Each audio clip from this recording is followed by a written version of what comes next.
Hey team, it is so great to be back with you here on the Baby Playbook podcast, where I try to kind of delve into the answers to the questions that you've been Googling vicariously because you are in the thick of postnatalness. You have a baby that you're trying to figure out, or perhaps you're even pregnant and you're just trying to get an idea or understanding of what's to come. And today's episode is a follow-up episode to our amazing guest recording that we had with the incredible Tizzy Hall, who is, of course, behind Save Our Sleep, a world-renowned book and sleep expert that I have very much relied on and gotten a lot of information from over the past few years with my babies. But today I wanted to talk about not just sleep routine, but just baby sleep in general, and just really kind of go through all of the different information that you may come across over the next few months when Googling and trying to figure out exactly what is going on with your baby's sleep. I've written it all down. I have it all for you. I have some tips and tricks for you, which I want to speak about now. The first part of this podcast, I want to talk about a baby routine, because routine, as we spoke about in last week's episode, it seems to have this bad stigma around this word routine. And I'm a big advocate for having a routine for a baby, but it's not quite the routine that you might be thinking when I say routine. I just mean some form of structure for you and your baby, because the chaos of a day with a newborn or with a 6-month-old or even older is a lot to handle, not just mentally, but physically. It's absolutely exhausting. So having some sort of routine to rely on for your sanity, to rely on for figuring out what's to come and what the next step is in the day, I think is really useful as a parent, and also for your baby to be feeling safe and to be able to expect what's coming next and be really comfortable with that. So for me, routine really fits in with my lifestyle when it comes particularly to a sleep routine. My baby really thrived on it. Noah and Leo both really thrived on routine and having, that structure to the day and being able to get a really good night's rest. Now, what my biggest recommendation is, take some time while you're pregnant to kind of see what routines and programs are out there and which one appeals to you, because this can be quite overwhelming when you're trying to figure it out during the chaos of the baby. So if you can take the time to do it while you're pregnant and just read up on a few different things, some strategies, some information going around there, it just saves you from rushing in trying to consume this information when you have already so much information to consume. Now, a sleep routine I'm talking, is not really for everybody, but if you choose to do it, I personally, of course, follow the Save Our Sleep routine by Tizzy Hall. It doesn't mean that you have to follow that one, but that is one that I recommend, and it is a really great way to, I guess, just have a guide on what to do each day and how to approach feeding, sleep, rest, play, and all those different things that come with your baby. Now, here are a few tips. I like to always start with a few tips on a particular topic that I'm talking about. And this is what I want to talk about when it comes to routine. So first of all, research and choose the routine you'd like to try prior to your baby arriving. As I mentioned, if you wait, you just don't have the time to do it, to read the books, the information you need to make decisions in the panic of trying to get your baby to sleep, which really isn't good for you or your baby. And make sure that your partner's on board here as well. I think a lot of the time, mum takes it upon herself to figure out, well, what are we going for? What sort of a family are we? What sort of parenting strategy are we taking? What sort of sleep routine are we taking? Get your partner on board, get them to read the guide, the books, explain to them the terms and the times and this and that, because then if you're both on board, it's much easier to take on as a family together. Follow a routine from the start and be consistent. Be consistent is such a huge piece of advice that I can give you. Do not panic when it isn't working, this routine. Don't chop and change between programs. I did this and it wasn't good for anybody because my baby was super confused. I was super confused. Whether you choose, the Save Our Sleep routine or another routine that's out there from a sleep expert, they all at least agree on one thing, and that is that consistency is key. So make sure you remember that when giving one a good go. Now, always remember that the recommended awake time for your baby's age is just a guideline. I cannot count the amount of times somebody spoke to me about awake times for my baby. To give you a gist, an awake time for your baby is just the amount of time that they should be awake between naps. That's a guide on just how long it takes for them to get tired again. So For example, and don't quote me on this, you need to follow the routine that you've been given, but let's just say a newborn can only be awake for an hour at a time. Well, that just means that at about an hour, they'll start to get tired, and it gives you a guide on perhaps maybe if they start to get whingy, they are tired. But remember that that is just a guideline, okay? Your baby may need more or less, and you'll get really good at figuring this out as your baby gets older. Even in, for example, the Save Our Sleep routine, although there are age-based routines that you can follow, it's letting you know what time of day that your baby should have a nap and for how long for. Your baby might be, I guess, getting enough sleep at that age, so you might be needing to go to the next routine up earlier than what is expected. So just be aware that that may be the case and not panicking if that routine isn't quite working for you. Another tip I have, I repeat, do not keep following a bunch of different people on Instagram that claim to be sleep experts or offer baby sleep tips. It is so overwhelming and consuming, the topic of baby sleep, and there's so many people online that are giving you different tips and tricks and this and that it's really hard to keep consistent with one routine when another is telling you something completely different. It kind of gets you to second guess what you're actually implementing and what you're trying to make work in your house. So my big tip is, once you figure out which one you feel comfortable with and you want to give it a good go, unfollow all of those other accounts and other different routines, and don't read any more books on it. Just keep consistent and follow that routine and give it a really good shot and a chance at working for your family. Now, if a rigid routine isn't something that you're interested in implementing, that's totally okay.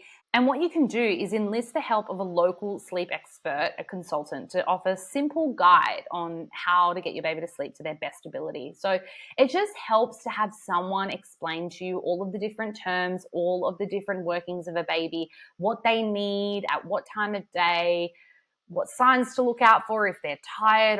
Tired signs is a big one that I could never figure out myself. They can just explain things like age-appropriate wake times, sleep cycles, wind-down routines, sleep aids. A simple search on Instagram or Google can help you find one, but just make sure you are enlisting the help of somebody who is qualified, who is a professional in this space. Read their reviews, make sure that you are aware that they have helped people in the past and they are quite qualified to do so. It's never too late to start a routine. I actually think the sooner the better. And when I say routine, it's just about implementing good sleep habits from when your baby is born. It's just a really good habit to get into. It helps them get really good rest time. It helps you get really good rest time. It's good for everybody. But if you're looking at hiring a sleep consultant, I would say the best time would be around that 16-week mark.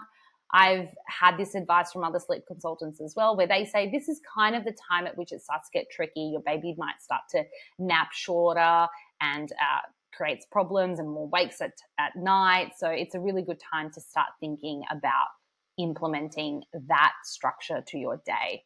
Now, if you don't want to go down the routine path, that is totally fine. As I said, just try to implement these really handy little tools that were passed on to me. So number one is the dream feed. We spoke about this with Tizzy Hall last week. So the dream is a fabulous concept, her concept, that helps your baby sleep longer at night. Basically, it allows your baby to get a feed while sleeping. Yes, it is a thing. So you start it from the moment you bring your baby home. It's a feed that kind of connects their nighttime sleep to stretch them out longer. It's not something you can introduce once your baby's older. So this is something I recommend doing from birth, and you can learn all about it from the Save Our Sleep book. Now, the other thing I would love for all parents to implement, because it's a really good help, is a bedtime routine. So bath your baby at the same time each night, feed them their last day feed at the same time each night, and try to put them down around the same time each night. This just helps your baby get into the habit of a bedtime routine and gets clues as to, I think it's starting to start going to bed now because I'm having my bath. Just make sure you aren't implementing any sleep aids before you put them down for bed, as they can, of course, search for these and want these right when they start to wake up. So this is things like singing them the same lullaby or like reading the exact same book every night. You just don't want to fall into the trap of that. So the big question you probably has is, how do you get your baby to sleep? Well, I wish I had the answer for you guys, but I don't. I am in no way a baby sleep expert, but Of course, these are just the few things that help me figure out how to get my baby to sleep the best that he possibly could. Okay, let's talk about clothing. So your baby obviously needs to be quite comfortable while sleeping. And one way to do this is to only buy 100% cotton singlets and onesies for your baby to sleep in. Of course, cotton is breathable, it's less sweaty for them, it's just more comfortable, and a lot of other material will just cause them to sweat and be itchy and this and that. So a big tip is that 100% cotton in terms of singlets and onesies and what they're sleeping in. Your bedding, apply the same rules to your bedding. So 100% cotton or even bamboo is a really good alternative to that. It just means that they're nice and comfortable. Now, this includes your mattress protector, your sheets. All of those products should really be nice and breathable and comfortable for your baby. Now, of course, when I refer to singlets, I mean the ones that button up at the bottom, because normal singlets on babies don't work. They just ride up and then they end up being quite cold on their tummy. So make sure you get the ones that button up at the bottom so they're nice and secure and warm. So sleeping bag is also something that you'll look into as a parent. Your baby needs a safe, really important to be safe, and warm sleeping bag to sleep in. There are different togs on sleeping bags, and tog just means the rating of which it is nice and warm. So for example, even doonas, the ones that we sleep in, have different togs. So you're just looking at what tog is appropriate for the temperature at which it is outside and in your baby's room to figure out which one they should be in that night. A swaddle. Oh, the amount of different swaddles I went through when I had Noah trying to figure out how to keep this kid swaddled. Oh, the muslin wraps, the jersey wraps, everything was just overwhelming. Now, what I'll say to you, it's not worth the time going through this. I already did it for you. They escape them in like 20 minutes into their sleep and then they end up waking up. It is the worst. So take this note. The Save Our Sleep double wrap in a wrap is the greatest thing on earth when it comes to baby products. Trust me, I have tried all of the different wraps out there and this one is great. It keeps them secure and nice and comfortable, and I swear by this product. So it will surely be in the recommended notes in the show notes at the back of this episode, of course. Now, the other thing to think about is, of course, keeping your baby's room nice and dark and comfortable and no bright lights, making sure that they wake up. Now, one way to do this is, of course, blackout blinds. And I talk about this in my episode of how to set up a nursery. So this, of course, is really important to make sure that your baby's getting some good quality sleep during the day, because just sleeping in a brightly lit room seems quite impossible to me. So try and help your baby to sleep by giving them the nicest, darkest room as possible. Another great tool to help with your baby's sleep is a baby carrier. There are so many on the market out there. I'm a big fan of the Ergo baby carriers. They are just really easy to pop on your body and get the baby into, and it seems like great support for the baby. Now, of course, any baby carrier will come in handy for sleeps on the go. When your baby's old enough, you can also put them in front facing and use it for some fun walks outside. So I think this is a no-brainer when it comes to buying one item for your baby in particular. A porta cot is also a great investment for when you're out on holidays, but also just if you need to take it to a friend or family member's house for Bub to sleep in at night. So that doesn't mean that you need to go home because the baby needs to go to sleep. You can just pop them down. Now, ensure you get one that has a semi-decent mattress. Some of those mattresses can be quite thin and not very supportive. Make sure it's lightweight, easy to carry around and assemble, and has breathable sides as well. I've got the Baby Bjorn one and it's pretty fabulous. It's also something I purchased on Gumtree, so it was a really great find. To finish off on another few tips when it comes to your baby's sleep, make sure there's nothing in your baby's sight that can distract them. If you have a lot of light coming through the nursery door, you can use the old trick of putting a fitted sheet around it to block the sides. Other things baby gets distracted from are like the red light on the video monitor, the lighter on the heater, so turn it away from them to make sure that it's not catching their eye. Always change your baby's nappy before a sleep. So make sure that the flaps on the side of the nappy are pulled out. Another tip I have that could help with extending your baby's sleep at night is once your baby's around 6 to 8 weeks old, I would start to double nappy at night. Yes, 2 nappies on at night. So The one on top should be one size up from their usual size, of course, to give her a little bit of room. I also use a pull-up covered by a regular nappy. It really helps to avoid leakage and unnecessary wakes at night, so you are not just changing nappies all night and trying to get your baby back to sleep. During the newborn phase, try to do at least 1 day sleep out of the house. This is not just great for your own mental health, mums and dads, but it's also to get your baby used to the pram, car, or other people's houses as well. Your baby has so many day sleeps in those early days that this is a really nice, refreshing change of scenery for you both. And you can use the same bedding setup if you can while on the go to help your baby sleep better. So if you know that they sleep in a sleeping bag, bring that along. Well, those are all my tips when it comes to your baby's sleep. As I said, I can't answer the question of how to get your baby to sleep, but I'm hoping that these tips helps to guide you the right way. And it also just gives you something to try to figure out this crazy, crazy phase of being a parent. Hey, if you'd like to connect with us, you can join our newsletter if you head over to my website. It'll be in the show notes. And you can also join our private Facebook group where you can ask any questions, where other mums and dads can try and give you an answer or a guide or some suggestions on how to help with something that you might be struggling with in these first 6 months of your baby's life. Go ahead and join us. I will be chatting to you next week on the Baby Playbook podcast.